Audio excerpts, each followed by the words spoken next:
Welcome to Beyond Podcast. I'm your host, Anthony Petralis, and we are super excited for today's guest. This is actually, I haven't even told the guest this. This is going to be a surprise to her in a second. This is my 75th episode of Beyond Podcast. So I always find like the 25, the 50, the 75, and the 100 as big numbers. So you are 3/4 away to 100 for us. So we really appreciate you coming on. And she's the head volleyball coach at Wilmington High School, taking over program, really building it up. It has a lot of youth that's involved in the program, really kind of gets out there, and the numbers have doubled in size since she's been there. So without further ado, ladies and gentlemen, from Wilmington High School, Lauren Donoghue. Hi, thank you for having me, Anthony. I'm excited to be the 75th coach that you're interviewing, and I'm happy to talk a little bit about Wilmington High volleyball tonight. So thank you for inviting me. Yeah, I think it's cool. 75 is a big number. And I was kind of doing the math the other day, just like counting them all out on my YouTube channel, which took a while. I was like, wow, this is the 75th. This will be really cool. And we know each other on a personal level. So it's nice to have somebody on here who I know that I can share this episode with. So it'll be really fun and we'll have a good time. Absolutely. So as you know, a lot of people out there don't know, and those that know you obviously do know, last season, or in the middle of last season, you became a mom. Which is congratulations. Being a mom is the coolest job in the world. And, me being a dad, I love it and it's fun. And, but I also know being a coach, being a dad and having a family at home, especially little ones, like I'm very lucky to have my wife to rely on, as I'm sure you're very lucky to have your husband, Bobby, to rely on.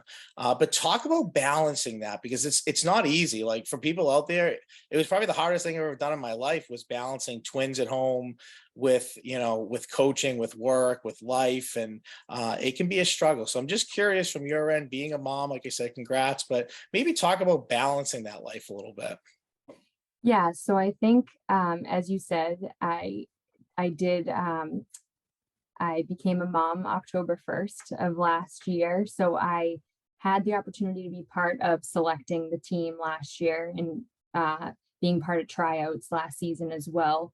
So I, stayed as involved as possible up until the birth of my son, Sean. And with that being said, I had someone step in and coach who did a great job, who also has experienced coaching high school volleyball. So that helped tremendously. And I was excited to get back into it in August with tryouts this past summer. I did have the opportunity to be part of selecting the captains for this season as well. So while I did become a mom, I was pretty immersed in everything that was happening for the most part. So come August, we had tryouts. We had a huge over 50. As you said, I've been part of doubling the program in size, which I do think is a great, it was a focus of mine to get more people interested in playing the sport, but also getting the middle school level aware of even, that volleyball is a sport that you can try out for in the fall.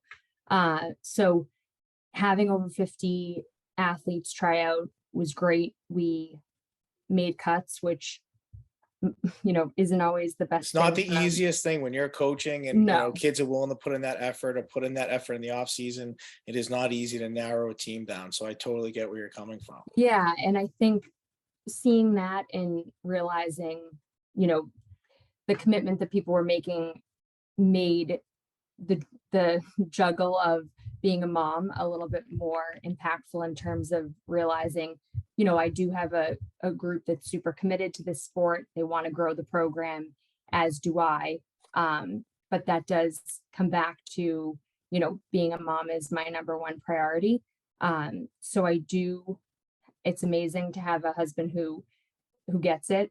As you know, he coached up until this season, and we sort of said to each other, with him becoming an assistant principal, something had to give, but we both love coaching, and it's great that he understands that and understands the fact that, I love being a mom. That is my utmost priority, but it's it is a very, very hard juggle. And it's also your third job. I mean, let's be honest It is too. Like mom's one, right? But then work is two, and then coaching is, right. if the hours work and you're able to fit it into your schedule and do it and be committed, you can do it. But it's not an easy juggle. So you haven't even talked about work and balancing that, and you guys moved houses like right Yeah. before you even had the baby while you both were Yes. coaching. So you guys are used to, I think, juggling a We lot. are. We are. Yeah, we But are. And it yeah, does help that we have super supportive families, but at the same time, their family, they're not, you want to have a balance of like not relying on people too much. right. And frankly, I want to be, there for my son. Like I want to see the things that are happening, which I have to say I have had the opportunity to see everything that's, he's walking now, which is Yeah.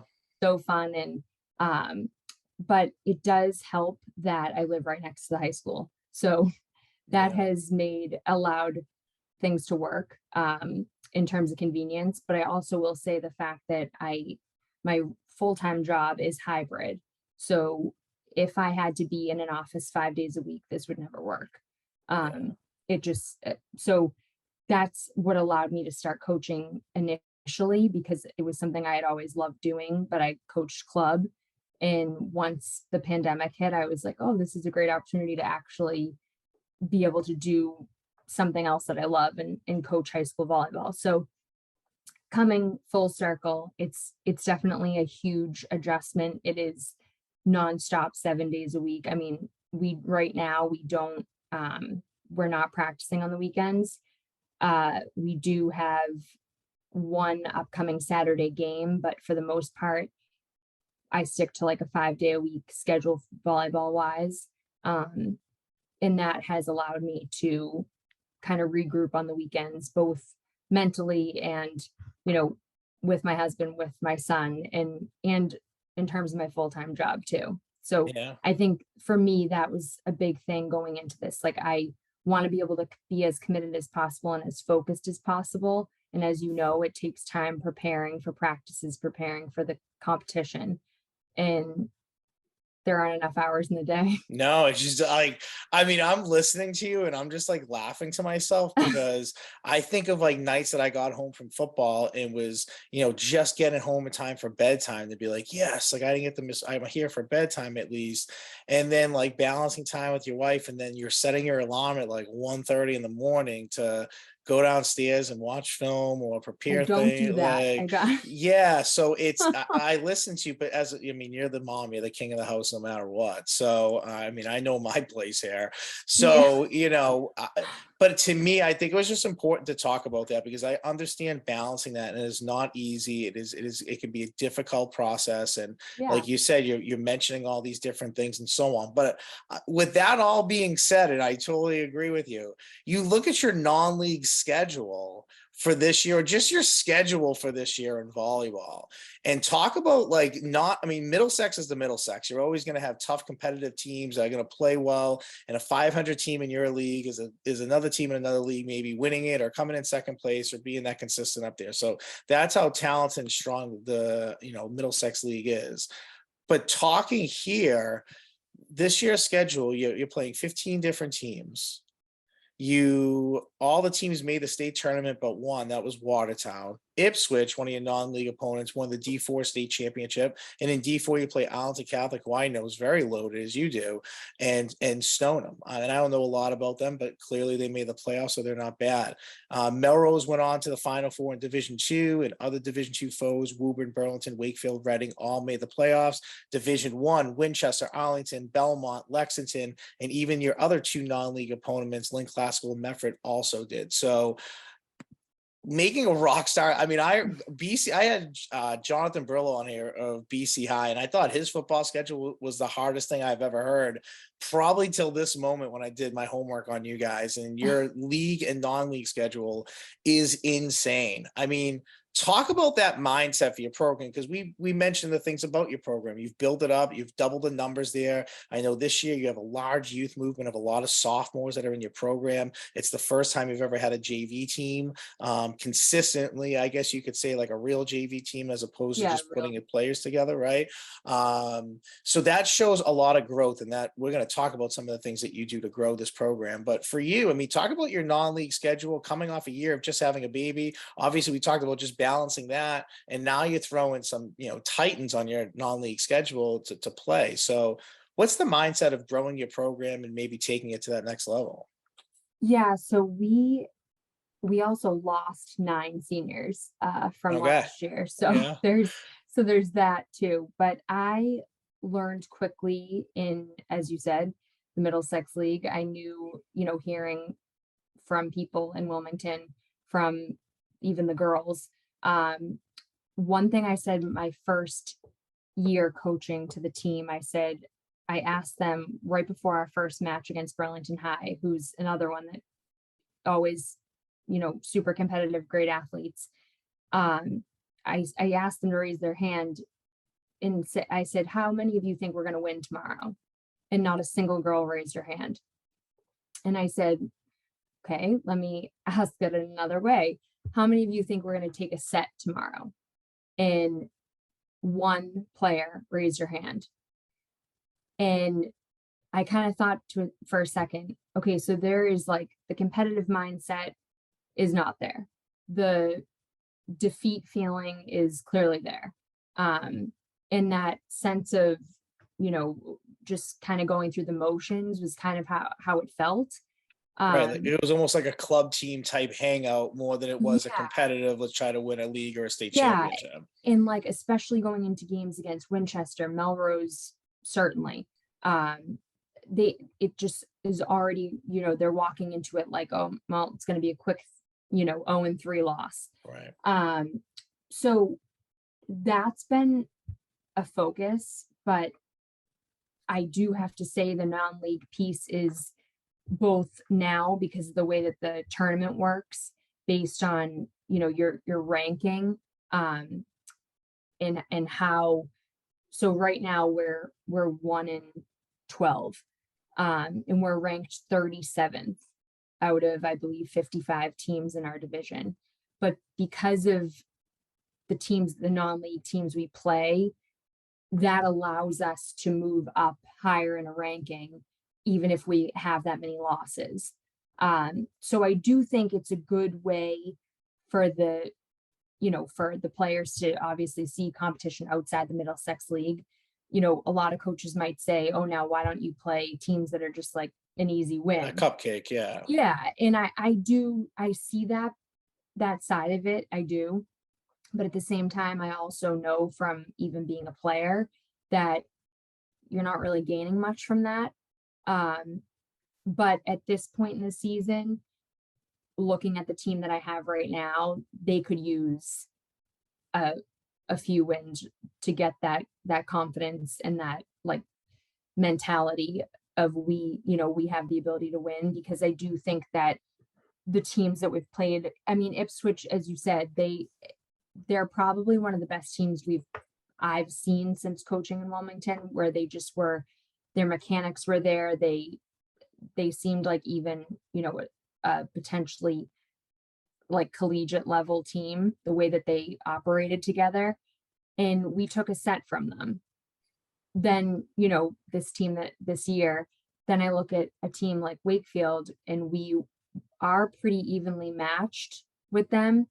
And we lost 3 sets right off the bat.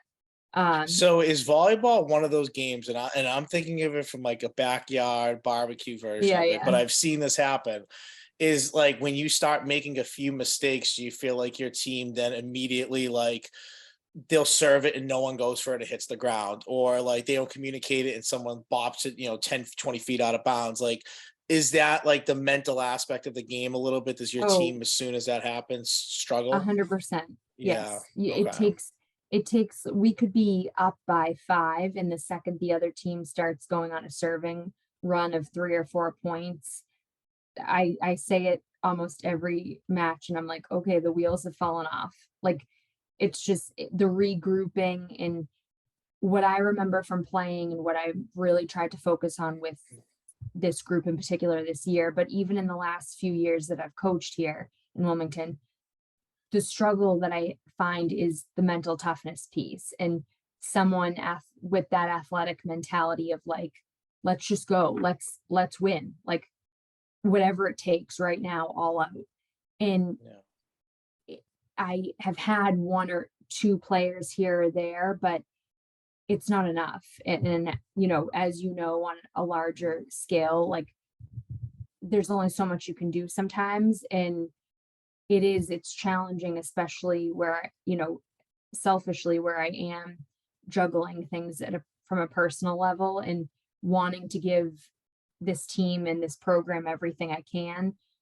I keep saying there's only so many tools in the toolbox that I can kind of give you to take it from here. But I do, to go back to the point of the non-league games, I do think it's beneficial to play teams that are strong and that push you out of your comfort zone. I also think, for the reason that I mentioned about Burlington, that of bringing that up with the team, my first year coaching, I think it's a good thing when they don't know much about the team that they're about to play. Yeah. It can be beneficial.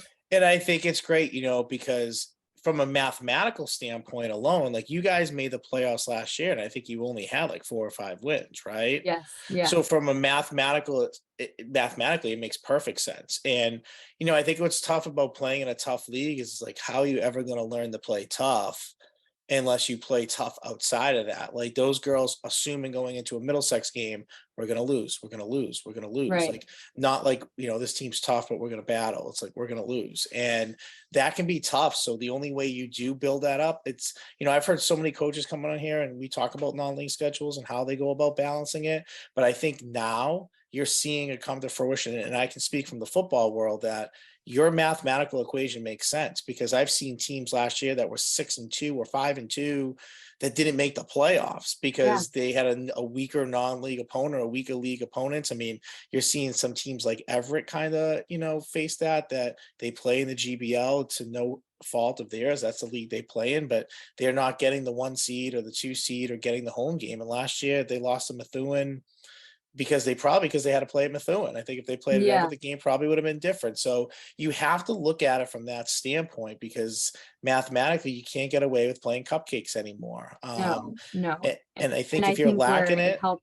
yeah, go ahead. No, go ahead. Where it helped us last year was playing Tewksbury twice. They, I think they lost one match last year, and but they play like Billerica, who has a strong program. They play other strong schools that they're a tough team. And right now they're in our division, and I think they're ranked number 2. But that was a great way for my team last year to see competition outside the Middlesex League, that I think we lost by 2, maybe the most 4 both times we played them. But it just goes to show you that how different some of these league and non-league, how the dynamics of some of these teams too. I mean, playing Medford High in years past, I would have thought like, oh, this is going to be this should be a win for us. And they were a good team. I mean, we went to 4 sets with them. We were pretty evenly matched, I would say, but they've had a pretty good season. And again, like you said, the GBL, but every match has been so different for us. I mean, we played Woburn High the other night, and we went from the first set was like 25-11, the second set was like 25-18, and the third set was like 25-8. And nothing, it's a crazy, volleyball is a wild mental game. And I'm sure there's such analytics to it too. Like I look at that being like, man, what the hell happened between the second game and the third game? Right. So like, that I'm sure as a coach that would drive me nuts looking at it from such like a mental standpoint of that. Or even position wise, because that's a whole separate topic, but when you mentioned the, a number of younger players, even this year, I only have 4 seniors. But in terms of kind of the positions in the game, there's only, certain players that you can make a hitter, or certain players that want, have the potential to be a setter. So to run an effective offense, I need more than just one reliable hitter. Yeah, it And sounds like your offensive line, like your husband, that's what he coached, right? Like you yeah, lose one kid, it's like, oh, okay, I got this other kid who could jump in and play. You lose a second kid, it's like I'm not sure who the next person is. And yeah, that's not insulting to anybody, but that's like no, coaching sports. Like that's what people don't realize about coaches, that you only have certain depth in some positions, and some yeah, programs are more fortunate than others that their numbers might be a lot larger, and that they get an injury or two, or they have the ability to be flexible and play people at certain positions and have a lot of depth to do that. When you don't, not having that, or only having 1 or 2 kids that could do it, and they'd be like, you can't train anybody else to do that. It's like, no, I can't. Like, it's not as no, easy as you would think it is. And if it was, it's why I would only have more than 1 or 2 people, yeah, So right. I totally get that aspect of it as well. But we'll jump into the second half of it and talk about it, because obviously I want to talk a little bit about the youth that you have building there. And obviously we mentioned a lot of sophomores, but also how you work with the youth programs and are able to get the numbers to grow, because that's impressive. I think any coach comes in their first couple of years, it's really about growing the program from an aspect of getting more kids to try out, to getting kids to take it more seriously. And then from there you have summers that you do stuff, I'm sure, and you have social media and all that stuff, right? So that's how you kind of continue the game as the game's not being played. But we're going to jump into what's called our Cheney's 2-minute drill. If you've ever been to Cheney's down by the Boston Garden, Joe's one of our biggest sponsors and fans of this show. You can get Iron Cheney's pizza, calzones, the whole 9 yards, right around the corner from the Boston Garden, right on French Street. So it's perfect location, perfect spot. So we appreciate the love we got from those guys. So thank you, Joe, and thank you, Cheney's. Lauren, so what we're going to do here is I'm going to do rapid fire questions, 2 minutes, answer as much as you can. If you got to explain something a little bit more, go ahead. We're totally lenient. But this would be a good way to kind of ask you some more fun questions about the world of coaching and how your mindset is. So let me set the timer, and here we go. What is the most important position in volleyball, in your opinion? The setter. I'm going to throw a flag. I also get to throw a flag once. I'm just curious because I don't know. Yeah, that's that fine. doesn't mean it to be. So I'm just very I curious. can make an analogy for football for this Yes. one. Okay. Okay. It's your quarterback. Yeah, there you go. Okay.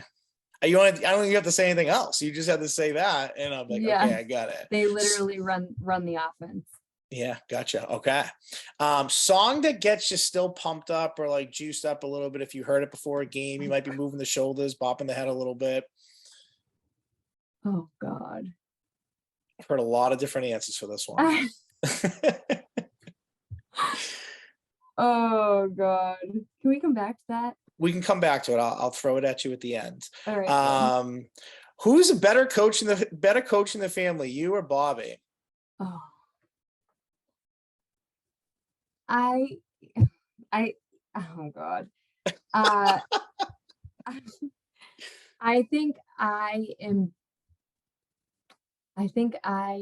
better in better at different things. He is a smarter coach than I am. Okay, very well put. Very well put. I was trying to make you laugh, not get you nervous there. No, Sorry. you did. You did. He will say, when it comes to, this is something he never had to deal with in terms of parents. Yeah. He will credit the fact that I'm not easily rattled by Hey, situations. that's arguably one of the most important part of the job, truthfully. One word that would describe your coaching style on the sideline. Direct. Okay, I like that. Very well said.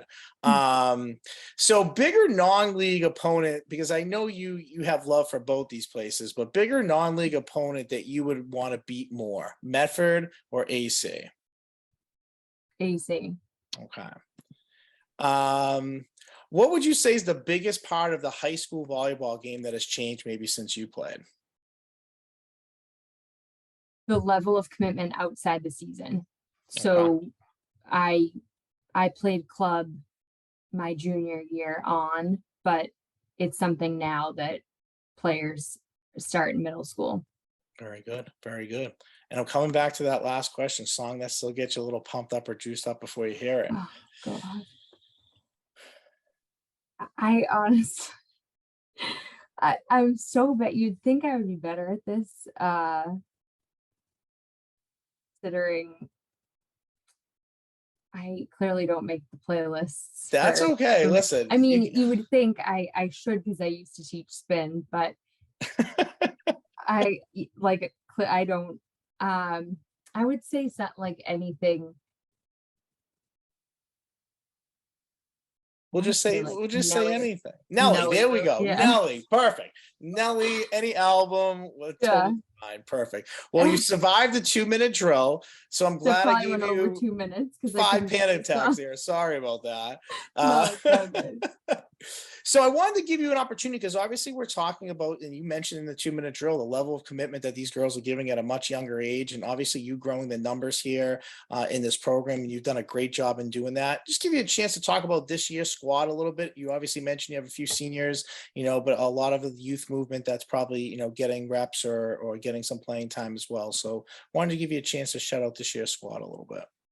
Yeah, so I would say in terms of the level of commitment outside of the season, and this is definitely something that in teams that we play throughout the Middlesex League, one of the reasons why they are as strong as they are is because I would say almost all of them have middle school programs, which is something that uh, doesn't even really exist here in Wilmington. It's been a goal of mine. I have worked with the rec department to get middle school things moving, and I did do that last spring, which we had an amazing turnout. But it is something that I mean, the high school season is just way too short to get into, teaching kids how to play. And by the time we get, to the second month of the season, there's in it's not enough time to go through logistically. Whereas when I was playing, or even a few years ago here in Wilmington, we still have freshmen that walk in that have never touched a volleyball before. Yeah. And that's not really the norm anywhere else, certainly not in the Middlesex League, but I'm trying to kind of make it not the norm here either. Yeah. And I do think that, there's so many more clubs in the New England region. And one of our best players currently, senior Maddie McCarron, she is going on to play in college at Union next year. She started playing club before she was a freshman at Wilmington High, stepped on the court. I mean, it does help that she's nearly 6 feet. So she did make varsity as a freshman, but she's really hardworking throughout the whole season, and plays at a national level in club. One of our other senior captains, Mia Vestal, same thing. She's played club for since pre-high school. But that is one of the biggest reasons. And at the end of every season that I have coached, my biggest advice and number one, somewhat of a demand, is to do something outside the season. Like, you will not step back on the court in August and make varsity if you haven't touched a ball since the prior season. And Yeah. I don't mean just like in your backyard or at a barbecue. The actual instruction of playing the sport, from getting feedback. It's so important, and it is such a mental game that the more touches you get on a ball, the better you're going to be. But that is something that is why one of our JV teams, we don't have a technical freshman team. I have JVA and JVB. Yeah. So they're kind of a mixed blend, but there are a couple of freshmen that are on the JVA team, and that's because they played club before they even came into high school. So that's the biggest takeaway is, we have both JV teams have 15 kids on them. That's big. That's big. That's huge. Yeah. And most of the JVA team played club in the off season. So it's great that there's more involvement in it. And I just, I hope that we can kind of build that middle school piece more, to encourage it before they get into freshman year. Now, this is a serious question. I'm not joking around when I Yeah. ask this. Do you ever communicate with like the girls basketball coach, like if they had a couple 6 foot girls that weren't playing? Like, is that something? I mean, you obviously grew the numbers and you did that a lot through club, and we'll talk about social media in a minute. I'm sure a lot of that helped too. But are you ever able to just recruit, like in your years there, get an athlete who's not playing volleyball, who's a pretty good athlete that could come on and play, or ever talk to the hoops coach before? I'm just curious because I know for football, I'm always like, this kid plays this, but he doesn't play anything in the fall. It's like, all right, I'm gonna go Yeah. talk to him in the weight room. So No, I probably um, should. I will say though that a lot of times one of my two juniors that I have are both basketball players, and both of them I ended up getting as freshmen during the COVID season. That was their freshman year. And I was fortunate enough to, I think they just, were interested in trying an additional sport, because we played volleyball in the spring that year. So they went right off of basketball season into volleyball.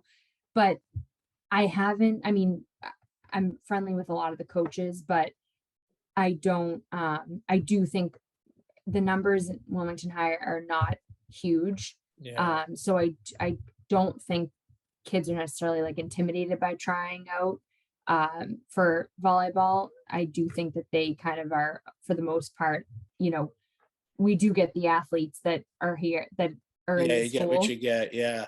And I'm Yeah. sure it's even hard for those club teams because as you get what you get, right? But as a club coach that's coaching at like a Catholic school or private school, it's like, oh, your program isn't that good at home. Well, you know what? If you come here, this is what we got Yeah. and this is who we compete. So sometimes you automatically lose kids to that because, the other part of it is that some parents are able to pay maybe what the tuition is, or you have the money to be able to send their kids to that next, thing where they could be at home and get equally better.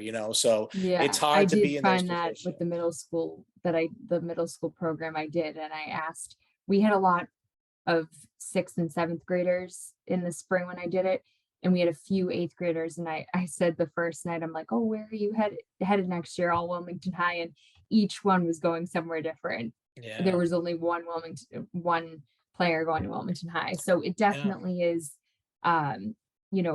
It's a struggle, but I do think I've tried to kind of build it through social media and other ways that I know the Wilmington Athletics has talked a lot about kind of going into the middle school earlier on, like before the kids, approach the time when they might be thinking about where they're headed Yeah. for high school, to get the word out about, even just put a face to a sport. It's Um, smart. It's smart. I yeah. mean, I'm seeing it like in football programs. The coach that I had on last week, Zach Patello, he coaches at Whitman Hanson, but Whitman and Hanson are two different towns. So when the Pop Warner programs play each other, the football team makes a big deal for that one day. Like they're split to their town, and Uh, like it's a big fun thing. But they bring all the youths, all the young kids. They come to the games. They have the night here, a night there. So I yeah. totally agree that you guys are on board with that and doing that because you're right. They Yeah, were I've going even to do thought of that. doing like little sister, programs with the middle schoolers too, that we do it within the volleyball program now, where like varsity players will take someone from the lower level, and like kind of mentor, but also like do things with them, and um, all the fun stuff. But I think it's a nice way for the middle school to kind of know, this is where I might be headed, and this is what it looks like, and these are the kids that are playing in the it's another opportunity to make somebody excited about going somewhere. Yeah, and I think it's great because again, like that is the reality of the situation that you face. Like you face losing kids at a young age, or the Yeah. older sibling might have went to the school, so it's like a shoe in that the young stud athlete's going to go there too, and you lose it right away as a town. So you mentioned social media, and I know when you first got the job at Wilmington, you and I had like a conversation just talking about being a head coach, and the one thing I said to you was like, get on your social media right away. Like, even if season one, like whatever, like every Yeah. workout, every cool thing, every accolade, like put it out there because it does like what you kind of were just talking about, like for people to go on there and see, oh wow, that they do some cool stuff there. Oh wow, like a young kid being like, oh, I'm interested in this, or oh, like this kid went to play here, or this girl's going to play here, in the Right. fall. Like it can really make a few kids that are on the fence, or a few family on the fences, being able to want to stay in town and commit, because social media, there's a lot of stuff that's put out there. So I know that you do a great job with it. I see you on there a lot, but just talk a little bit about Thanks. the Wilmington volleyball page, what you have on Instagram or even Twitter. I'm not sure about Twitter, but I definitely see you on Instagram all the time. Yeah, I try to kind of mimic things in both places. I do, you know, it helps that I have my background is in communication, so that I do understand the importance of it. But I think it was super helpful hearing, you say that, especially because I don't know nearly as much about kids in like middle school or high school of what they pay attention to and how many are on. And I mean, I feel like we grew up on, not even grew up, but started to get into Facebook, and that's like so not a thing that these kids do. Yeah, I don't So even touch it for ours. Like I no, barely put, unless it's like Mefford stuff, I never yeah, really put yeah. stuff on there. So I think it's, you know, something like quick videos, like quick snapshots of things. Um, it's helpful. You know, we're on Huddle, so that's another way to kind of allow the girls to have like their highlights and stuff. And the big thing now is like letting them take over the account. So I know that that's something they get excited about, and probably to your point, would be something that like middle school kids might be interested in seeing. But I mean, there's always more that can be done, from my perspective. And this is another area of kind of trying to find the time Right. to It's a post. whole But different element of your job. Like this is what yeah, people don't realize, is like this is why I started this podcast, because I've had coaches on that people are like, oh, they have to do their own social media. Oh, they have to oh do their own yeah, equipment ordering. Oh, they have to run their summer teams. Oh, they have to take care of like the youth program. Like there's a lot that you're doing year round, not just like your season, which is currently in place. So like when you oh say yeah. this stuff, like it's a lot. Yeah, and even like the Huddle piece, like I've had kids come up to me and say like, "Oh, coach, like, does someone make like a highlight film for me?" And I'm like, no, but like, I mean, I can help you, but there's only so much time that I have to kind of give to that. But you know, there are things that I will say, like, it's nice having programs that you can download. I mean, again, I'm paying for it out of pocket, which is what Right. it is, but like there's stuff that you can use, as um, to kind of highlight, like make flyers or put things on your story about like your game week and what it looks like. And I've seen other coaches do it too, where they, highlight the upcoming games, and a lot of coaches will tag one another. But I think it's a nice way to, to highlight what the kids are doing, to showcase the program. Um, and I'm not sure how much of an impact it's necessarily had, because I haven't totally measured like analytics in that way. But I mean, I think our follower people certainly are involved in at least for the girls on varsity, like, and even non-varsity, they love like sharing things that I post. But it is it's another task added to the It is. list It's a of lot. Like to keep I up do with. all our social media for this, and it's like it's a lot. Like, oh, hold on, honey, I gotta post this. But then that takes like 10 or 15 minutes between making sure it's set up right and the Oh links yeah. there and tagging people, and then then have the post on your story after you put it. Like it's a lot. So, but on the same token, like one thing that you said that blows my mind, and I say this anytime that someone talks about paying their own huddle thing, is I don't understand why the school just doesn't buy a universal huddle in which every sports Oh, I account don't can pay just. for Huddle. No, I don't. Oh, okay, No, I okay, don't pay for. okay, No, no, okay. no. I mean, like I pay for like an app to do special stuff to put on Instagram. Like not. Oh, Yeah, okay, no, no. okay. Oh God, no. No, That's because I've heard that before, and then I'm always just like, well, if there's like 8 teams that are getting huddle, why wouldn't the athletic department just be like, all right, this is what it's going to cost, and I'm going to divide it evenly amongst, because like I always felt like where I was now at the Catholic, the football program picked up the bill, and then everybody else kind of mooched off of our huddle rights, and we're like, wait, why are we paying the Yeah. astronomical amount of money? Like, why wouldn't he just divvy it up amongst all the programs so then everybody could have it, because it'd be cheaper for everybody across Yeah. the board. So our boosters pay for it. So technically it is like, to your point, it's the program, Right. but with that being said, anything like additional that like uh, huddle assist or, Yeah.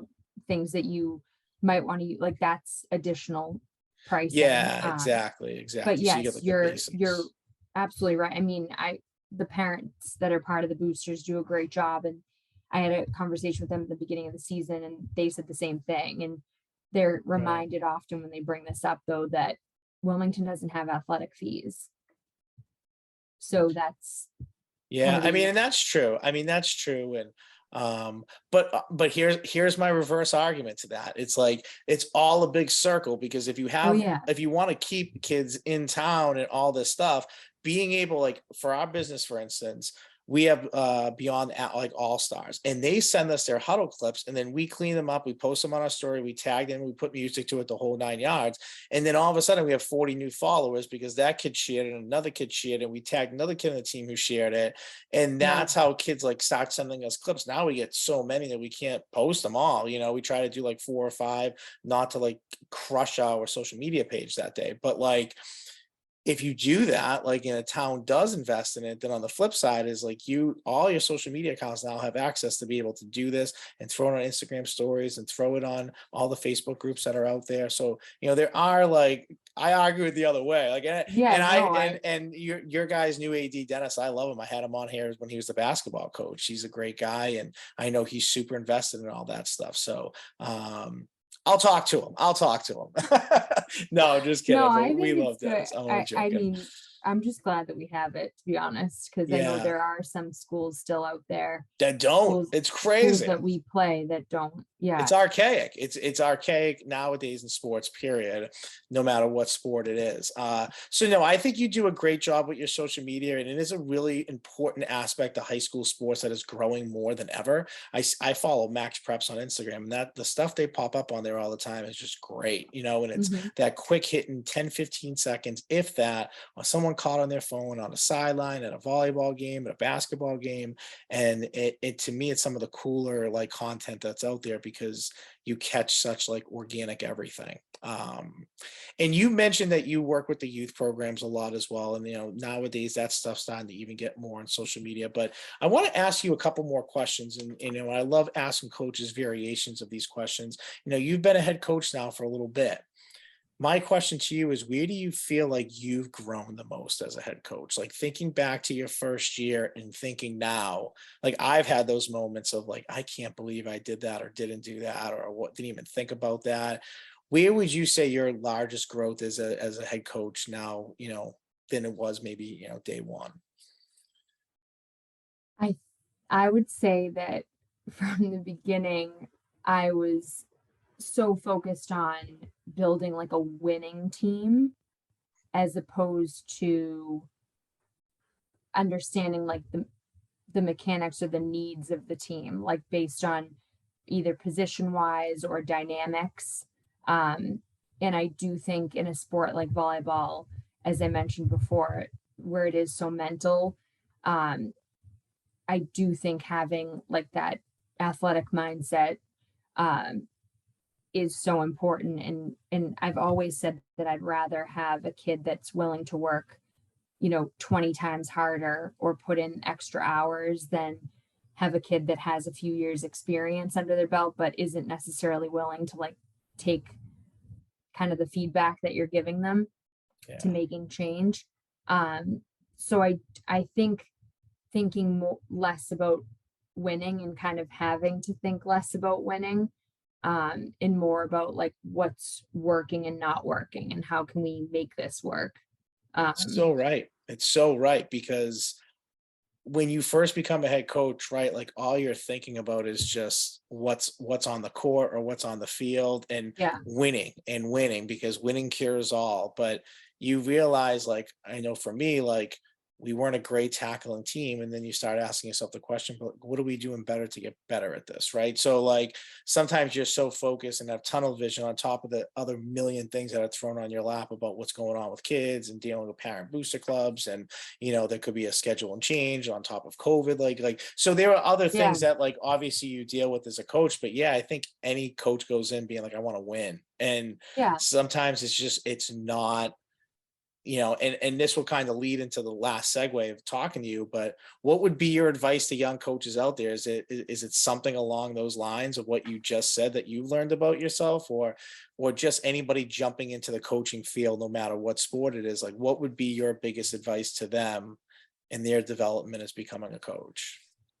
So I think because coaching has changed so much, even, since I've been out of high school, in the way that, athletes have an enormous amount of pressure that I think comes from being a student athlete. But regardless, having kind of reflecting back on when I started and thinking about that winning mentality, but also thinking about, you know, giving students that are student athletes an idea of what this game is about, at a younger age. I mean, focusing on that and focusing on the fact that it's more than just a game.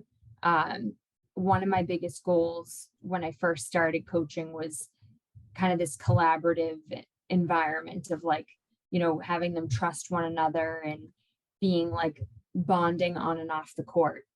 And I still think that's super important, but I think that I've had to take a step back and realize that, especially what I've learned from coaching in Wilmington is almost every kid on my team on varsity works on top of playing a sport. So, their downtime isn't necessarily spent the same way that someone else's time is spent. So in kind of being friends off the court doesn't need to be a priority.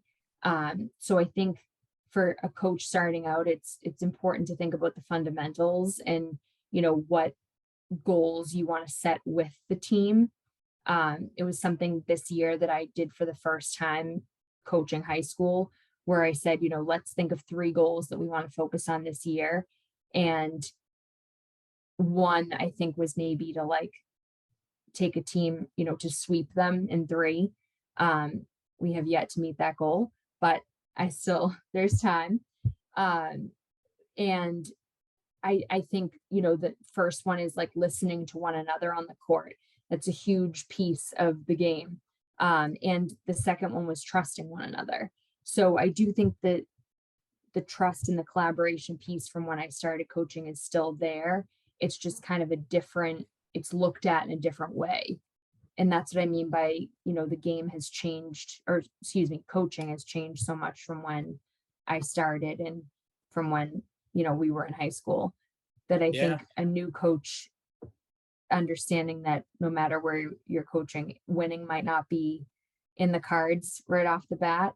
And you can't always change players, Yeah. Yeah. but It's tough, and I think that when you're trying to build something, it's hard not to like have winning as like your 1A, your 1B, or your 1C, because who says they want to sign up for a job and lose a lot of games and right out the gate, and especially nowadays with, sometimes you have a lot of critics out there, unfortunately, like, as great as technology is, technology has also changed a lot about the way you coach and what the expectations are, and being able to give kids instant access or instant film or and that stuff's a process in itself too. So as great as technology is, like things like Huddle, or I remember when I first had a coach, you had to meet a coach halfway to exchange film on a oh CD. Like yeah, that was yeah, it. Like now it's just uploading and sharing. It takes seconds. So as great as it is, it's also changed the requirements of coaching as far as having to be more tech savvy. And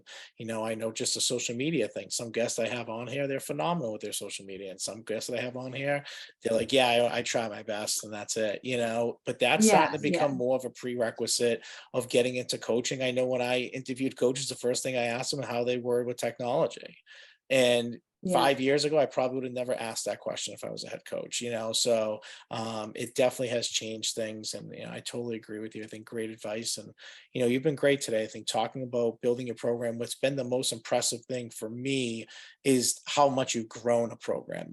It takes a lot to grow a program, especially where they might a program or a sport that gets played at such a young level that if you don't have kids playing at that young level, you have, like you said, many of those kids walking in with the volleyball for the first time in their hands, not knowing much about it. And that can put you at a disadvantage. So to hear how much you've grown the program, especially going through a COVID year after the first year and all that fun stuff, you have what seems a lot of girls that are bought in. Your sophomore class is large. I mean, those kids in the A and B team are going to be competing against each other in those off seasons, playing for those club teams. And you might see those numbers now from 15 grow to 21, 22. And that's because there's some kids who now see what the challenge is in front of them. And if nothing else, it's building you great depth Yeah. for your squad. So It's a good problem to um, have. I think you're in a great position, and just stay on those girls, like make them compete, make them the best of the program. And these two girls you have now, they should be the poster childs. Like, you know what I mean? Like, they play at the youth level. Here they are playing through the program. They're playing at Yeah. that next level. Like, that is what you can become here. So I think you've done all the right things here. And I think what comes next is the W's. So keep plugging, keep doing what you're doing. And like I said, great to have you on as a guest today. Thank you. Thank you so much, Anthony. I appreciate the positive feedback and keeping us cheering for us on the sidelines. And yeah, I look forward to hopefully reporting more wins. Yeah. Even this week, we have 4 matches this week. So hopefully we pull out at least one. Yeah. Well, you send us something and we'll post it on our Instagram for sure. And like, even plays off your Huddle account. We have plenty of kids who now the new like iPhones, you can screen record the Huddle video and record it on your own phone and send it. So we have kids that do that to us all the time. So if there's some cool clips you have, send our way. If a girl drills the ball through the ground or off someone's head or whatever, right? Send it to us. We love to be able to show your program off and all the great things that you have going on. Awesome. Thank you. We will do Yeah. that. Yeah. All right. So from Beyond Podcast, I'm your host, Anthony Petralis, Lauren Donoghue, Wilmington Volleyball. Till next time.